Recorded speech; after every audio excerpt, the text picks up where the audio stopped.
சிறப்பு விருந்தினராக கலந்து கொள்ள வந்திருக்கின்ற தமிழ்நாடு மாநில மகளிர் ஆணையத்தினுடைய தலைவர் திருமிகு குமரி அவர்களை மேடைக்கு வருமாறு அன்போடு அழைக்கிறேன். உங்களது பலத்த கரகோஷத்தினிடையே அவர்களை மேடைக்கு வருமாறு அன்போடு அழைக்கின்றேன்.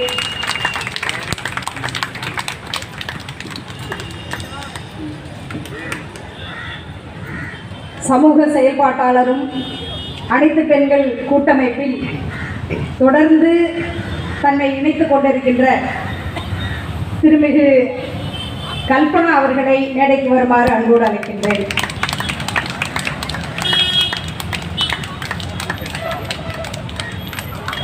இந்திய மாதர் தேசிய சம்மேளனத்தினுடைய மாநில தலைவர் தோழர் மஞ்சுளா அவர்களை மேடைக்கு வருமாறு அழைக்கின்றேன்.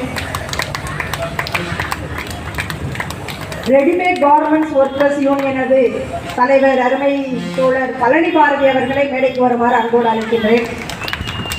சுயாட்சி இந்தியா இயக்கத்தினுடைய தலைவர்களில் ஒருவரான திருமிகு பவானி அவர்களை மேடைக்கு வருமாறு அன்போடு அழைக்கின்றேன். பவானி தோழர் வாங்க. ஐஃபாவினுடைய மாநில தலைவர்களில் ஒருவரான அருமை தோழர் கிருஷ்ணவேணி அவர்களை மேடைக்கு வருமாறு அன்போடு அழைக்கிறேன். உழைக்கும் பெண்கள் ஒருங்கிணைப்பு குழுவினுடைய ஒருங்கிணைப்பாளர் தனலட்சுமி அவர்களை மேடைக்கு வருமாறு அழைக்கிறேன். தமிழ்நாடு பெண்கள் இயக்கத்தினுடைய தலைவர் தோழர் ரமணி அவர்கள் மேடைக்கு வரவும்.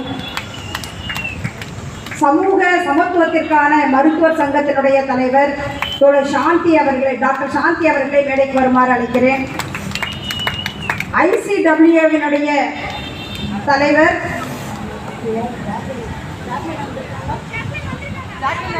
வந்திருக்காங்களா ஜாக்குலின் அவர்களை அன்போடு அழைக்கின்றேன்.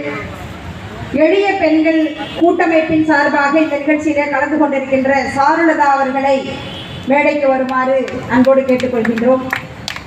மனதி அமைப்பினுடைய தலைவர் தோழர் செல்வி அவர்கள் மேடைக்கு வரவும்.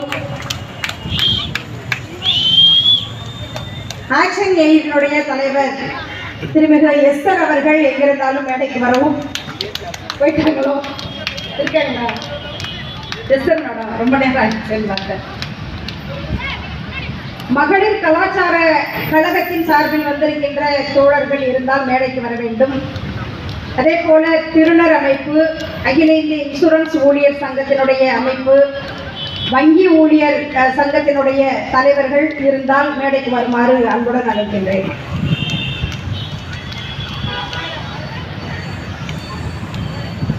சகோதரி முத்துராணி அவர்களை மேடைக்கு வருமாறு அழைக்கின்றேன்.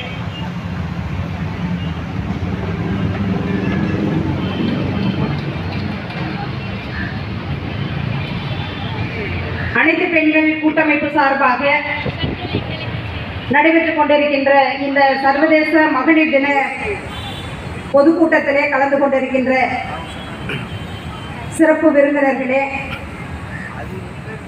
அனைத்து அமைப்புகளில் இருந்தும் இந்த நிகழ்ச்சியிலே கலந்து கொண்டிருக்கின்ற தோழர்களே, சகோதரிகளே, பொதுமக்களே, உங்கள் அனைவருக்கும் அனைத்து பெண்கள் கூட்டமைப்பு சார்பாக எனது புரட்சிகரமான வணக்கங்களை நான் தெரிவித்துக் கொள்கின்றேன். அனைத்து பெண்கள் கூட்டமைப்பு கடந்த 2019ஆம் ஆண்டு சென்னையிலே இருக்கின்ற ஒரு 25 பெண்கள் அமைப்புகள் இணைந்து உருவாக்கிய ஒரு அமைப்பு. அநேகமாக இந்த காலகட்டத்தில் இப்படியான ஒரு அமைப்பு சென்னைக்கு, தமிழகத்திற்கு மிகவும் தேவையான ஒன்றாக இருந்தது. ஏனென்றால் கடந்த 10 ஆண்டு காலம் இந்திய தேசத்திலே இன்றைக்கு இந்த பொதுக்கூட்டத்தினுடைய கருப்பொருளாக இருக்கின்ற வெறுப்பு அரசியலை தொடர்ந்து விதைத்துக் கொண்டிருக்கின்ற ஒரு காலகட்டமாக இருந்ததால் இந்த அமைப்பு உருவாவதற்கான ஒரு காலமாக அது இருந்தது. உண்மையிலேயே இப்படியாக சென்னையிலே இருக்கின்ற பல்வேறு அமைப்புகளை, ஒரு 25க்கும் மேற்பட்ட அமைப்புகளை இணைப்பதற்கான ஒரு சூழலை மத்தியிலே இருக்கின்ற பிஜேபி அரசு எங்களுக்கு ஏற்படுத்தி கொடுத்தது. இந்த மேடையில் இருக்கின்ற இவர்கள் எல்லாம் தனித்தனியாக இயக்கங்கள் நடத்தி வந்தோம். ஆனால் இவர்களை எல்லாம் ஒற்றுமையாக இணைத்த ஒரு பெருமை மோடிக்கு இருக்கின்றது என்பதை இந்த நேரத்தில் நாங்கள் தெரிவித்துக் கொள்ள விரும்புகின்றோம். ஏனால் இவர்களது வெறுப்பு அரசியல் என்பது பெண்களுக்கு எதிராக பெண்களுடைய உரிமைகளுக்கு எதிராக தொடர்ந்து செயல்பட்டு வருவதால் எங்களை போன்ற அமைப்புகளை இந்த சென்னையில் மட்டுமல்ல தமிழகத்திலே பல்வேறு இடங்களிலே பெண்கள் அமைப்புகளை எல்லாம் ஒருங்கிணைக்கின்ற ஒரு சூழல் இந்த காலகட்டத்தில் ஏற்பட்ட போதுதான் 2019ஆம் ஆண்டு நவம்பர் 25ஆம் தேதி இந்த அனைத்து பெண்கள் கூட்டமைப்பு சென்னையிலே உருவாக்கப்பட்டது.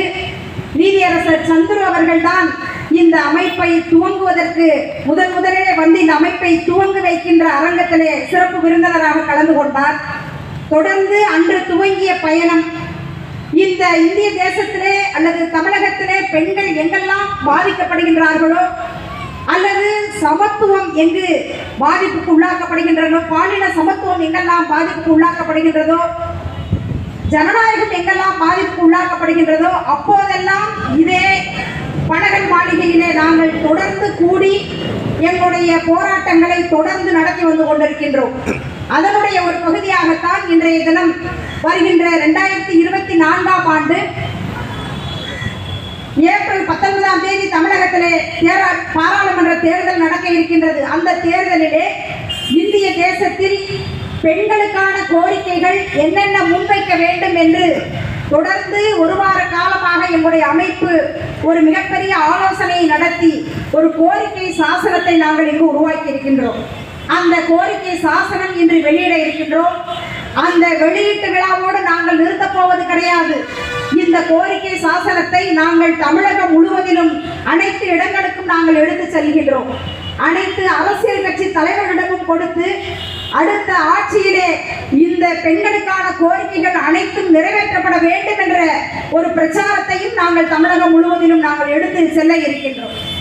தோழர்களே, இந்த கலை நிகழ்ச்சி துவங்கும் போது பெண்கள் மீதான பல்வேறு வன்முறைகளை மிகவும் கோபமாக கண்ணீரோடு எடுத்து வைத்த கலைக்குழுவினருக்கு இந்த நேரத்தில் நான் மிகவும் நன்றியை சொல்ல கடமைப்பட்டிருக்கின்றோம்.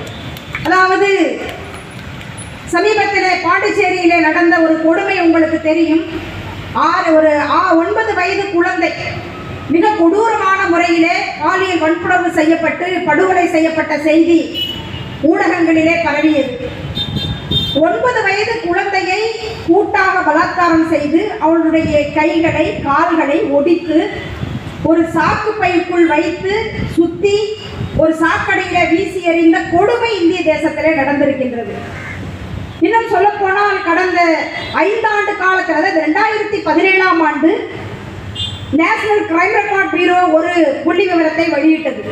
அதாவது இந்தியாவிலே குழந்தைகளின் மீதான பாலியல் வன்முறை வழக்குகள் பதிவு செய்யப்பட்ட வழக்குகள் 31,608 வழக்குகள் கடந்த 2017ஆம் ஆண்டு இந்தியா முழுவதிலும் குழந்தைகளின் மீதான பாலியல் வன்முறை வழக்குகள் பதிவு செய்யப்பட்டிருப்பதாக இதை இங்கு அமர்ந்திருக்கின்ற எங்களுடைய அனைத்து பெண்கள் கூட்டமைப்பின் பெண்கள் சொல்லவில்லை, அதாவது நேஷனல் கிரைம் ரெக்கார்ட் பியூரோ சொல்லுகின்றது.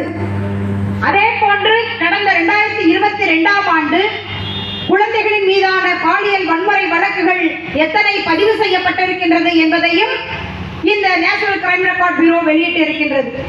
அது அதனுடைய புள்ளி விவரம் என்ன? கிட்டத்தட்ட 61,000 வரை இந்தியாவிலே குழந்தைகளின் மீதான பாலியல் வன்முறை என்பது நடந்திருப்பதாக புள்ளி விவரங்கள் சொல்லுகின்றது. கிட்டத்தட்ட 100% குழந்தைகளின் மீதான வன்முறை இந்திய தேசத்திலே கடந்த 5 ஆண்டு காலத்திலே அதிகரித்திருக்கின்றது. பாரதி சொல்லுவான், பாதகம் செய்வோரை கண்டால் நீ பயம் கொள்ளலாகாது பாப்பா, மோதி மிதித்து விடு பாப்பா, அவன் முகத்தில் உமிழ்ந்து விடு பாப்பா என்று சொல்லி. ஆனால் இந்த 60,000 குழந்தைகளும் இந்த பாதகர்களை கண்டு கோபத்தோடு முகத்தில் உமிழ முடியுமா இந்திய தேசத்திலே? பாரதி இந்நேரம் இருந்திருந்தால் எப்படி பாடி இருப்பான்? இந்த பாதகம் செய்வோரை கண்டால் நீ பயங்கொள்ளலாகாது பாப்பா என்று பாடி இருக்க மாட்டான். இந்த பாதகம் செய்வோரை கண்டால், இந்த பாதகர்களை கண்டால் நீ முன்னாடி நிக்காத, ஓடி போய் ஒளிஞ்சுக்கன்னுதான் பாரதி சொல்ல வேண்டியது இருக்கும். அந்த அளவிற்கு கடந்த 5 ஆண்டு காலத்திலே குழந்தைகளின் மீதான வன்முறைகள் அசுர வேகத்திலே அதிகரித்திருக்கின்றது. அதே போன்றுதான் பெண்கள் மீதான வன்முறைகளும். நாங்கள்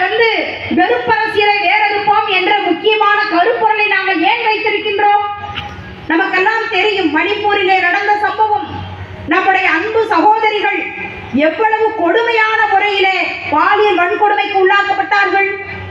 இந்திய தேசத்திலே இது போன்ற ஒரு சம்பவம் இதுவரை நடந்திருக்குமா? அதாவது மணிப்பூரிலே இருக்கின்ற 2 சமூக மக்களை மோதவிட்டு அரசியல் ஆதாயம் தேடும் வெறுப்பு அரசியலை நடத்தும் இந்த பிஜேபிக்கு நிச்சயமாக இந்த தேர்தலிலே நாம் முற்றுப்புள்ளி வைக்க வேண்டாமா? அதுதான் வெறுப்பு அரசியலை வேறறுக்க வேண்டும், பெண்ணுரிமையை பாதுகாக்க வேண்டும் என்ற கோஷத்தை இன்று நாங்கள் முன்வைத்திருக்கின்றோம். மணிப்பூரில் மட்டுமா, இந்திய தேசம் முழுவதும் இதே பனகல் மாளிகை இல்லை. நாம் பில்கிஸ் பானுவுக்காக ஒரு இயக்கம் நடத்தினோம். பில்கிஸ் பானு மிக கொடுமையான முறையிலே கூட்டாக பலாத்காரம் செய்யப்பட்டார். அது மட்டுமல்ல, தன்னுடைய கண்ணெதிரிலேயே தன்னுடைய குழந்தை தலையை அடித்து படுகொலை செய்த அந்த கோரமான காட்சியை தன் கண்ணால் பார்த்தார். தன்னுடைய உறவினர்கள் 14 பேரை தன் கண்ணெதிரிலேயே அந்த மதவெறியர்கள் படுகொலை செய்வதை பார்த்தார். ஆனால் அந்த குற்றவாளிகள் எல்லாம் சிறைக்கு போவதற்கு மிக நீண்ட போராட்டத்தை, 19 ஆண்டு கால போராட்டத்தை நடத்தி அவர்களை சிறைக்குள் அனுப்பினால் குஜராத் அரசு என்ன செய்தது? அவர்களை நன்னடத்தை காரணமாக கடந்த ஆகஸ்ட் 15ஆம் தேதி விடுதலை செய்ததா இல்லையா? அவங்க எல்லாம் பெண்களை கூட்டு பலாத்காரம் செய்தவர்கள், குழந்தைகளை கொன்றவர்கள், பல்வேறு படுகொலைகளை செய்தவர்கள், சிறுபான்மையினரை படுகொலை செய்தவர்கள். ஆனால் இவர்களெல்லாம் சிறைக்குள்ளே ரொம்ப நல்லவங்களா நடந்துக்கிட்டாங்க. அதனால அவங்களெல்லாம் குஜராத் அரசு விடுதலை செய்தது. ஒரு விஷயத்தை நான் இங்க சொல்ல விரும்புகின்றேன்.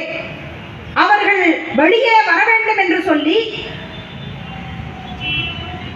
அதாவது அவர்களுடைய அரசாங்கம் ஒரு பெட்டிஷன் போடணும். அப்படியாக குஜராத்தில் ஒரு பிஜேபி எம்எல்ஏ அவர் இந்த பெட்டிஷன் போட்ட உடனே ஒரு பத்திரிகையாளரை சந்தித்து சொல்றாரு, இந்த குற்றவாளிகள் எல்லாம் சிறைக்குள், அவர் குற்றவாளிகள் சொல்லல, நான் சொல்றேன், இந்த பில்கிஸ் பானு வழக்கிலே சிறை தண்டனை அனுபவித்துக் கொண்டிருக்கின்றவர்கள் எல்லாம் பண்பட்ட பிராமணர்கள் அப்படின்னு சொன்னார். யாரா? அந்த குற்றவாளிகள் எல்லாம் பண்பட்ட பிராமணர்களா? இதிலிருந்து நாம் தெரிந்து கொள்ள வேண்டி இருக்கின்றது இவர்கள் யார் என்று சொல்லி, இந்த ஆட்சியாளர்கள் யார் என்று சொல்லி நாம் தெரிந்து கொள்ள வேண்டி இருக்கின்றது. இந்திய தேசத்தினுடைய அரசியலமைப்பு சட்டம் உருவாக்கப்பட்ட போது, டாக்டர் அம்பேத்கர் இந்திய அரசியலமைப்பு சட்டத்தை உருவாக்கிய போது முதலிலே எதிர்ப்பை தெரிவித்தவர்கள் யார்? இன்றைக்கு RSS பிஜேபி வகையறாக்கள் என்ன சொன்னார்கள்? கோல்வார்கர் சொன்னார், இந்த இந்திய அரசியலமைப்பு சட்டத்திலே மனு தர்மத்தின் நிழல் கூட இல்லை, எனவே நாங்கள் இந்த அரசியலமைப்பு சட்டத்தை ஏற்க மாட்டோம் என்று சொன்னார்கள். இந்திய அரசியலமைப்பு சட்டம் பாலின சமத்துவத்தை வலியுறுத்துகின்றது, மதசார்பின்மையை வலியுறுத்துகின்றது, ஜனநாயகத்தை வலியுறுத்துகின்றது. ஆனால் இவர்கள் சொல்லுகின்றார்கள், மனுநீதியின் நிழல் கூட இந்த அரசியலமைப்பு சட்டத்திலே படவில்லை, எனவே நாங்கள் இந்த அரசியலமைப்பு சட்டத்தை ஏற்க மாட்டோம் என்று சொன்னார்கள். இப்ப புரியுதா பிஜேபியுடைய எம்எல்ஏ ஏன் பண்பட்ட பிராமணர்கள் என்று சொன்னார் என்று சொல்லி? இந்தியாவிலே குற்றம் செய்தால் இந்த மனுநீதி அடிப்படையிலே அவர்களுக்கு தண்டனை கொடுக்க வேண்டும் என்று சொன்னால், பிராமணர்கள், வைசியர்கள், சத்திரியர்கள், சூத்திரர்கள் இவர்களுடைய பிறப்பின் அடிப்படையிலே அவர்களுக்கு தண்டனை கொடுக்க வேண்டும் என்று மனு தர்மம் சொல்கின்றது. பிராமணர் தப்பு செஞ்சா என்ன தண்டனை, சூத்திரன் தப்பு செஞ்சா என்ன தண்டனை மனு தர்மம் சொல்லுது. அதனாலதான் அவர் சொல்லியிருக்கிறாரு, இந்த குற்றம் சாட்டப்பட்ட இவர்கள் எல்லாம் பண்பட்ட பிராமணர்கள் என்று சொல்லி.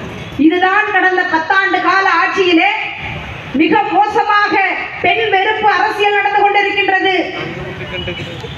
அதாவது மதத்தின் பெயரால், சாதியின் பெயரால் மிக மோசமான வன்முறைகள் நடந்து கொண்டிருக்கின்றது. கடந்த 10-15 தினங்களுக்கு முன்பு நீங்கள் ஒரு செய்தியை படித்திருப்பீர்கள். அதாவது ஸ்பெயின் நாட்டை சார்ந்த ஒரு தம்பதிகள் உலகத்தில் இதுவரைக்கும் ஒரு 65 நாடுகளுக்கு பயணம் போயிட்டாங்க. 66வது நாடாக இந்தியாவுக்கு வந்திருக்கிறாங்க. இங்க இந்தியாவில் என்ன நடந்தது? 65 நாடுகளில் பயணம் செய்த அந்த தம்பதிகள் இந்தியாவிற்குள் வந்த உடனேயே அந்த பெண் மிக மோசமாக பாலியல் வன்புணர்வுக்கு உள்ளாக்கப்பட்டிருக்கின்றார். பாருங்க, 65 நாட்டிலையும் ரொம்ப பாதுகாப்பா போயிட்டு வந்துட்டாங்க. இந்தியாவுக்குள்ள நுழைஞ்ச உடனே அவங்களுக்கு பாதுகாப்பு இல்லை. அந்த பெண்ணினுடைய இளையர் தன்னுடைய இன்ஸ்டாகிராம் பக்கத்துல பதிவு செஞ்சிருக்கிறாரு, நாங்க 65 நாடுகளுக்கு பயணம் போயிட்டு வந்தோம். ஆனா இந்தியாவிற்குள் வந்தவுடன் என்னுடைய மனைவிக்கு இவ்வளவு மோசமான ஒரு சம்பவம் நடந்திருக்கின்றது என்று சொல்லி. எங்க இருக்கிறோம் நம்ம? பெண்களுக்கான பாதுகாப்பற்ற ஒரு நாட்டிலே வாழ்ந்து கொண்டிருக்கின்றோம். ஏன்? இது போன்ற குற்றங்கள் செய்பவர்களை பாதுகாக்கின்ற ஒரு அரசு இன்றைக்கு மத்தியிலே அமர்ந்து கொண்டிருக்கின்றது. நம்முடைய மல்யுத்த வீராங்கனைகளை பாலியல் சீண்டல் செய்த ஒரு எம்பி, பாராளுமன்ற உறுப்பினர், அவர் மீது 14க்கு மேற்பட்ட மனுக்கள் வந்தது.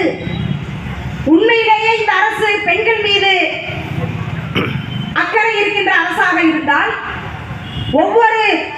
ஒவ்வொரு மகளிர் தினத்திலும் மோடி தோன்றி மிகப்பெரிய பிரச்சாரம் செய்கின்றாரே, நாரி சக்தி, பெண்கள் சக்தி, பெண் குழந்தைகளை பாதுகாப்போம், பெண் குழந்தைகளை படிக்க வைப்போம் என்று பேசுகின்றாரே. உண்மையிலேயே உங்களுடைய வாய் வார்த்தைகள் உண்மையாக இருந்தால் அந்த மல்யுத்த வீராங்கனைகள் இந்திய தேசத்திற்கு பெருமையை தேடி தந்தவர்கள், பதக்கங்களை வென்று கொடுத்தவர்கள், அவர்கள் மீது பாலியல் சீண்டல் செய்ததாக குற்றச்சாட்டு வந்தால் நடவடிக்கை எடுக்கணுமா இல்லையா? இன்றைக்கு வரை எடுக்கவில்லை. அதைவிட கொடுமை என்ன என்று சொன்னால், டெல்லி வீதியிலே அவர்கள் எல்லாம் போராடி கொண்டிருக்கின்ற போது அந்த குற்றம் சாட்டப்பட்ட எம்பி பிரிஜ்பூஷன் சரண் சிங் நமது புதிய நாடாளுமன்ற கட்டிடம் திறக்கும் போது பிரதமரின் பக்கத்திலே சிரித்துக் கொண்டு அமர்ந்திருந்தார். இப்படி எத்தனை குற்றவாளிகளை பாதுகாக்கின்ற அரசாக இந்த ஒன்றிய அரசு இருக்கின்றது தெரியுமா? இப்படி குற்றம் பெண்களுக்கு எதிராக வன்முறைகளை ஏவுகின்ற அனைத்து குற்றவாளிகளையும் பாதுகாக்கின்ற ஒரு அரசாக இந்த அரசு இருக்கும் போது பெண்கள் மீதான வன்முறை எப்படி குறையும்? குழந்தைகளின் மீதான வன்முறை எப்படி குறையும்? இதுல பாத்தீங்கன்னா, நாங்க தான் சுதந்திர இந்தியால பெண்களுக்கு 33% இடஒதுக்கீடு மசோதாவை நாங்க நிறைவேற்றி இருக்கின்றோம் என்று சொல்லி ரொம்ப பெருமை அடிச்சுக்கிறாங்க. ஒரு விஷயத்தை நான் குறிப்பிட விரும்புகின்றேன். அதாவது உலகத்துல பாராளுமன்றத்தில் பெண்கள் ருவாண்டாவில் தான் அதிகமான எண்ணிக்கையில் இருக்காங்க. 60% பெண்கள் இருக்கிறாங்க. அதற்கு அடுத்தபடியாக கியூபாவிலே 53% பெண்கள் பாராளுமன்றத்தில் இருக்கிறாங்க. கியூபாவை நீங்க வேர்ல்டு மேப்ல பாத்தீங்கன்னா தெரியும். அது ஒரு சின்னஞ்சிறு சுண்டைக்காய் மாதிரி அமெரிக்காவுக்கு கீழே இருக்கும். மிகச்சிறிய நாடு, ஒரு சோசலிச நாடு. அங்கு பெண்கள் 53% பேர் தேர்ந்தெடுக்கப்பட்டவர்கள் பாராளுமன்றத்தில் இருக்கின்றார்கள். ஆனால் இந்தியாவிலே, ஒரு வல்லரசு நாடு என்று சொல்லிக்கொண்டு பீற்றிக் கொள்கின்ற இந்த இந்தியாவிலே எவ்வளவு பேர் பாராளுமன்றத்தில் இருக்காங்க தெரியுமா? வெறும் 13% பெண்கள் மட்டும்தான் இருக்கிறாங்க. பெண்களுக்கான அரசியல் அதிகாரம் எங்கே?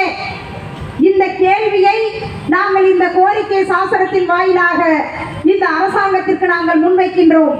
உங்களுடைய ஆட்சி காலத்திலே நீங்க 33% இடஒதுக்கீடு மசோதாவை நாங்கள் அமல்படுத்துகிறோம் என்று பெருமையாக சொல்றீங்களே, இந்த தேர்தலில் நீங்க 33% இடஒதுக்கீட்டை அமல்படுத்த முடியுமா?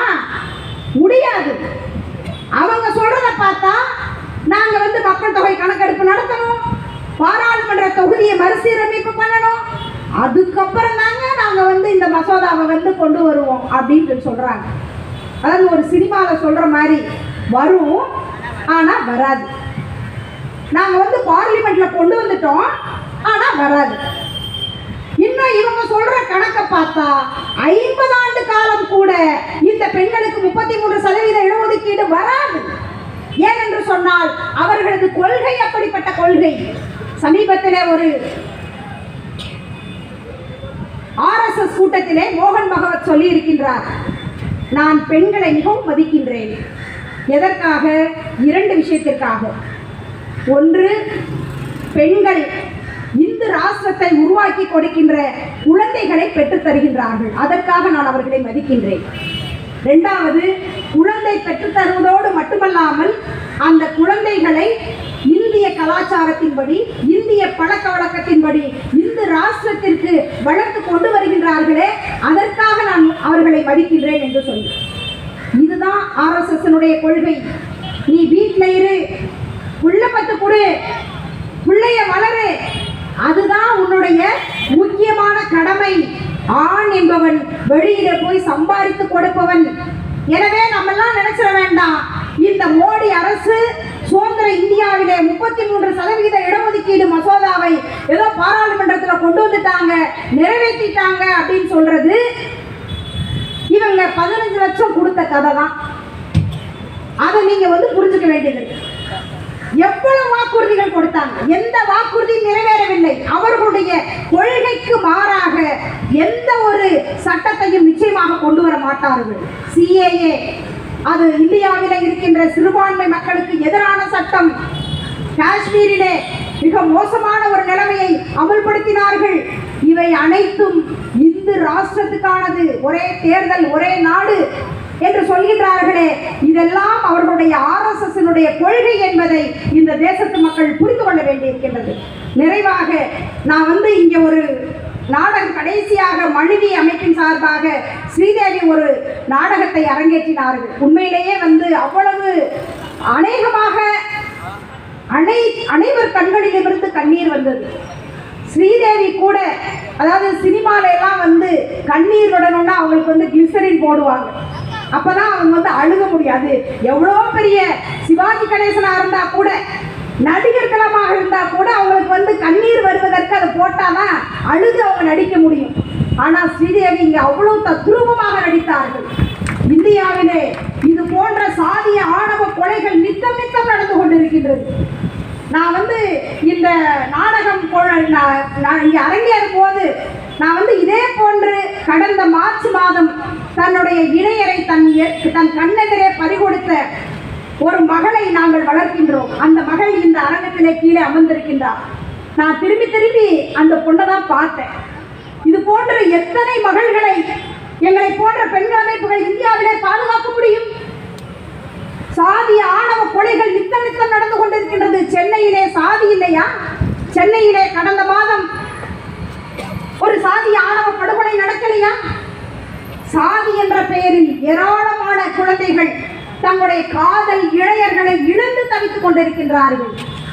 மாரிமுத்துவை இழந்த அபிராமி இன்றைக்கு தன்னந்தனியாக வாழ்ந்து கொண்டிருக்கின்றார்.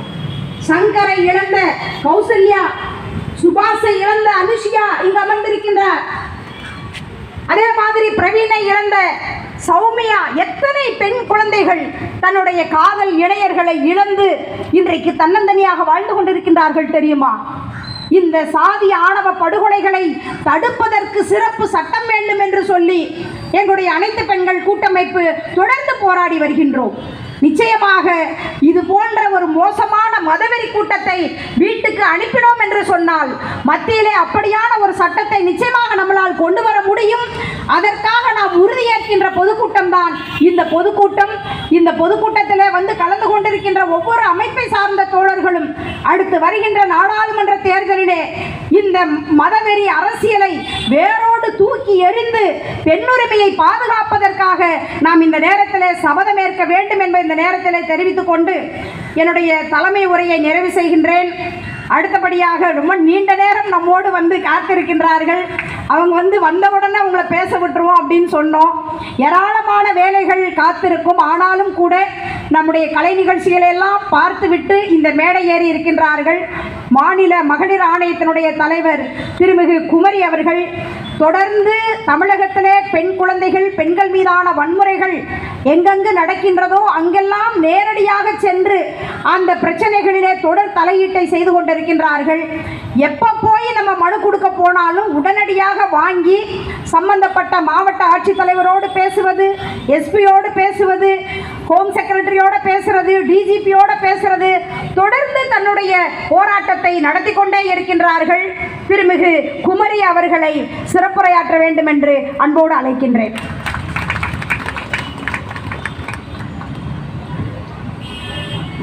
பெண்கள் கூட்டமைப்பு சார்பில் நடைபெற்றுக் கொண்டிருக்கின்ற உலக மகளிர் தின கூட்டத்துக்கு தலைமையேற்றிருக்கின்ற தோழர் சுகந்தி அவர்களே, மேடையிலும் எதிரும் வீற்றிருக்கின்ற தோழர்களே, உங்கள் அனைவருக்கும் என்னுடைய மாலை வணக்கத்தை தெரிவித்துக் கொள்கின்றேன்.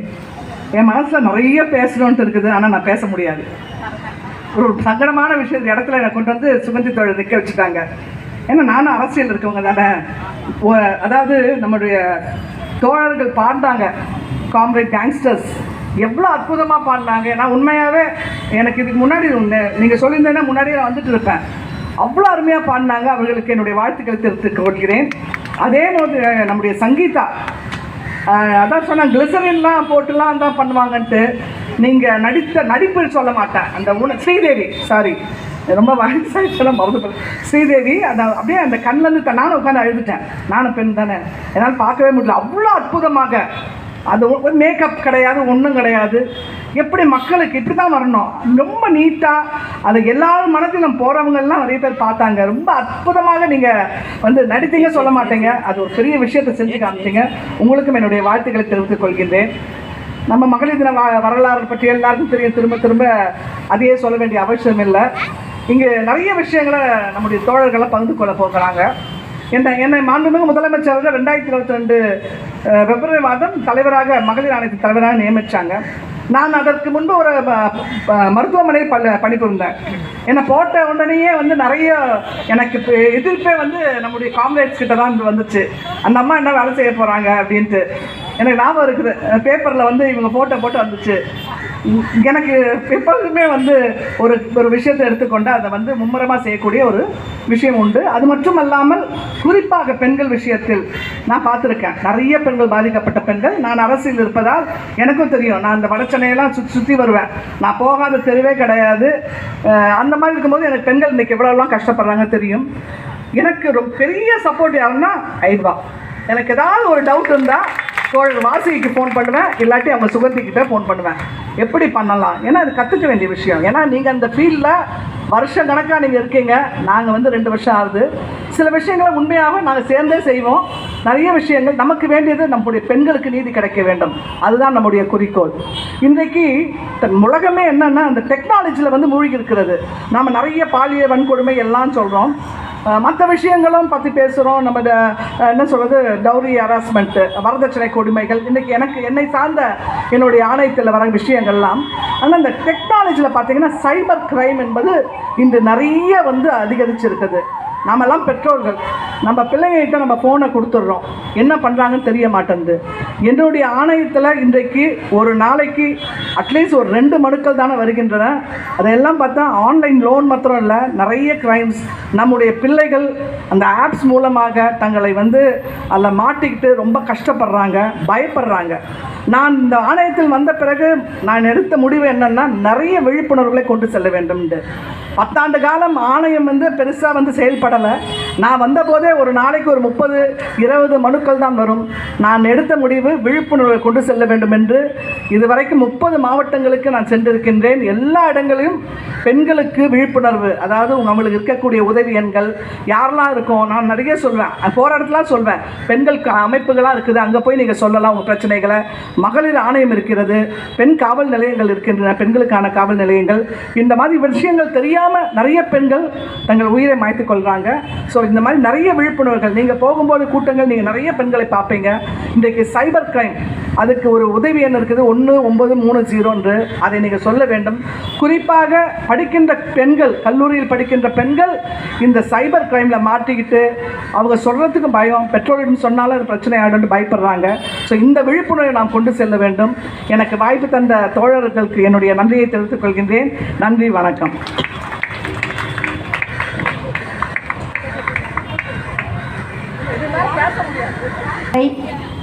NFIW மாநில தலைவர் தோழர் மஞ்சுளா வெளியிட, மாநில மகளிர் ஆணையத்தினுடைய தலைவர் திருமிகு குமரி அவர்கள் இப்போது பெற்றுக்கொள்வார்கள்.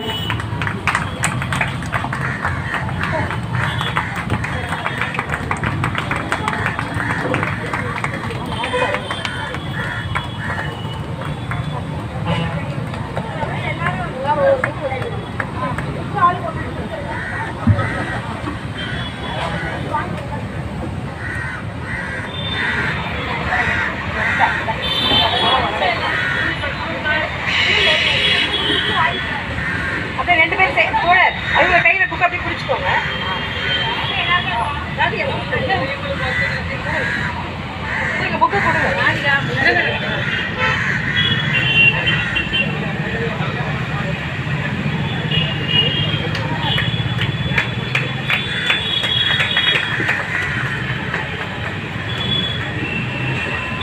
கோரிக்கை சாசனத்தை வெளியிட்ட அருமை தோழர் மஞ்சுளா அவர்கள் இப்போது பேசுவார்கள்.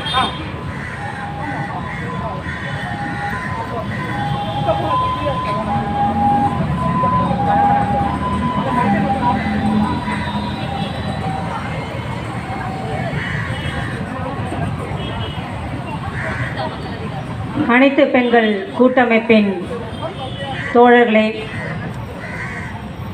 நம்மளுடைய மதிப்புக்குரிய மகளிர் ஆணைய தலைவர் குமரி அவர்களே, நம்மளுடைய அன்புக்கும் மதிப்புக்கும் உரிய பேராசிரியர் கல்பனா அவர்களே, தோழர்களே, ஏற்கனவே நம்மளுடைய சுகந்தி தோழர் மிக விரிவாக உங்ககிட்ட பேசியிருக்காங்க. அதே போல் நாங்கள் எவ்வளோதான் கத்தி பேசினாலும் விளக்க முடியாத பல விஷயங்களை மிக அருமையாக கலை நிகழ்ச்சிகள் மூலமாக தோழர்கள் வெளிப்படுத்திட்டாங்க. ஆனாலும் சில முக்கியமான கொள்கை முடிவுகளை நம்ம பேசித்தான் தீர வேண்டியிருக்கு. இது நம்மளுடைய கூட்டமைப்பு தொடங்கி 9 வருடங்கள் ஆகிறது. மத்திய அரசில், ஒன்றிய அரசில் பாஜக வந்த பிறகு நம்ம இதே மாதிரி ஒரு தேர்தல் கோரிக்கை சாசனம் வெளியிட்டோம். இந்த முறையும் நாடாளுமன்ற தேர்தல் வந்தோடனே, அதுவும் குறிப்பாக மகளிர் தின நிகழ்வுக்கு கரெக்டாக மார்ச் 8 வந்தபோது நம்ம மீண்டும் இந்த நிகழ்வை ஒரு தேர்தல் கோரிக்கை அறிக்கையாக, ஒரு சாசனமாக எல்லா கட்சிகளுக்கும் தெரிவிக்கும் விதமாக நம்ம சொல்லலான்னு முடிவு பண்ணிவிட்டு, சரி பழைய ஒரு தேர்தல் அறிக்கை தான் இருக்கே, அதை எடுத்து பார்த்து 5 வருஷங்கள் தானே ஆகுது, அதை கொஞ்சம் சரி பண்ணி நாம் மீண்டும் கொண்டு வந்துடலாம் அப்படின்னு தான் நாங்கள் இந்த அறிக்கை பணியில் இறங்கணும். ஆனால் தோழர்களே, 5 வருடங்களில் நம்ம ஏற்கனவே சுகந்தி தோழர் குறிப்பிட்டபடி பன்மடங்கு பாலியல் வன்முறை மட்டும் இல்லை, ஒட்டுமொத்த தேசத்தின் பொருளாதாரத்தையும் சீர்குலைக்கும் அளவிற்கு நம்மளுடைய தேசம் போயிட்டுருக்கு. அப்படின்ற அர்த்தத்தில் வெறும் பெண்களுடைய கோரிக்கைகளை மிகுதியாகவும் அதே சமயத்தில் பொதுப்படையான விஷயங்களையும் நம்மளுடைய ஒட்டுமொத்த தேசத்தின் அனைத்தையும் சீரழிக்கும் சில விஷயங்களையும் அடிப்படையாக கொண்டு வர வேண்டும் என்று முடிவு செய்து அதற்கான ஒரு குழு அமைக்கப்பட்டு தான் நாங்கள் இந்த தேர்தல் அறிக்கையை தயாரித்தோம். அந்த குழுவின் ஒரு உறுப்பினராக நான் உங்களிடையே இதை பகிர்ந்து கொள்கிறேன். அதற்கு முன்னதாக அந்த குழு உறுப்பினர்களுக்கு நன்றி சொல்ல நான் கடமைப்பட்டிருக்கிறேன். முக்கியமாக தோழர்கள் முத்துராணி, தோழர் செல்வி, தோழர் ரமணி, தோழர் சுகந்தி, இந்த ஒரு குழு நான் ஒட்டுமொத்தமாக இதை செய்தோம். ஆனால் இதோடு தோழர்கள் கிருஷ்ணவேணி, தோழர்கள் மேரி லில்லி அனைவரும் இணைந்து இதை சரிபார்த்து தேவைப்படும் திருத்தங்களை செய்து கொடுத்தார்கள். அது மட்டுமல்ல, இது ஒரு களத்திலிருந்து பெறப்பட்ட ஒரு அறிக்கை. 5 பேரும் இல்லது 7 பேரும் ஒரு 8 பேரும் கொண்ட குழு நாங்கள் மட்டும் எழுதிடவில்லை. இதற்கு பல்வேறு துறை சார்ந்த அந்த களத்திலே பணியாற்றக்கூடிய பல்வேறு அமைப்புகள், பல்வேறு தோழர்கள் உண்மையான நிலவரங்களை கொடுத்து அந்த கள நிலவரங்களிலிருந்தும் மற்றும் அரசனுடைய புள்ளி விவரங்களிலிருந்தும், அரசனுடைய நாடாளுமன்ற அறிக்கை வெளியிட்ட பல புள்ளி விவரங்களிலிருந்தும் இணைத்து இந்த கோரிக்கையை தயாரித்திருக்கிறோம். ஆனால் இது எல்லாவற்றையும் நாங்கள் சொல்லிவிட்டோமா என்று சொன்னால் நிச்சயமாக இந்த ஒரு அறிக்கைக்குள் சொல்ல முடியாது. மிகவும் முக்கியமான சில கோரிக்கைகளை மட்டும் நாங்கள் இதில் முன்வைத்திருக்கிறோம். அதில் சிலவற்றை மட்டும் குறிப்பிட்டு சொல்லி நான் முடித்துக்கொள்ளலாம் நினைக்கிறேன். ஏனென்றால் இந்த தேர்தல் அறிக்கையை நிச்சயமாக நீங்கள் அனைவரும் வாங்கி படிக்க வேண்டும். அது மட்டுமல்ல, இந்த கோரிக்கைகளை நாம் தோழர் நம்மளுடைய சுகந்தி சொன்னது போல தமிழகம் முழுவதும் கொண்டு சொல்ல வேண்டும். அதே போல் இந்த நாடாளுமன்ற தேர்தலோடு கூட முடிந்து விட போவதில்லை. இது பெண்களின் வாழ்வாதாரத்துக்கான மிக முக்கியமான இந்திய பெண்களின் கோரிக்கையாகவும் இருக்கிறது என்பதால் இதற்கான தொடர் போராட்டங்களை தொடர வேண்டும் என்ற ஒரு நோக்கத்தோடும் நாம் இந்த கோரிக்கைகளை வைத்திருக்கிறோம். அதனுடைய முதல் கோரிக்கையே இங்கு ஏற்கனவே குறிப்பிட்டு பேசியபடி 33% இடஒதுக்கீடு அதை உடனடியாக அமல்படுத்தப்பட வேண்டும் என்பதுதான்.